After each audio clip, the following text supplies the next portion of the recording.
কিছু শেয়ার করি।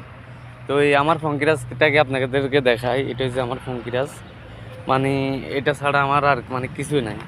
এটাই আমার মেন, মানে এটা আমি অনেক বেশি ভালোবাসি মেয়েদের থেকে, সবার থেকে আমি ওরা অনেক বেশি ভালোবাসি, আমার জীবনের থেকেও বেশি ভালোবাসি আমার ফঙ্কিরাজটাকে। তো এই আপনারা সবাই আমার ফঙ্কিরাজটাকে দেখেন, এই আর কি।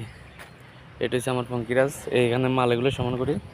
আর মানে রোদ কি আকারে পড়তেছে দেখেন। আরে আরেক কাহিনি দেখবেন, আমার এটা তো ফিন, এটা তো বাড়ে যেতেছে। তো ওই যাক, অবশেষে মানে সিটেও বসতে পারতেছি না, এত যে গরম। তো গরমের কারণে বেশি গরম পড়তেছে আর কি, অনেক বেশি গরম। স্যার দেখি গাড়িতে বসি, কি ভালো লাগে না একটু দেখি, এই আর কি। তো এই দেখেন, মানে রোদের তাপমাত্রা দেখলে বুঝবেন যে মানে কিরকম রোদটা যে লাগতেছে। আল্লাহ, মানে ভিতরে এত যে গরম, ও বাজি, অনেক গরম।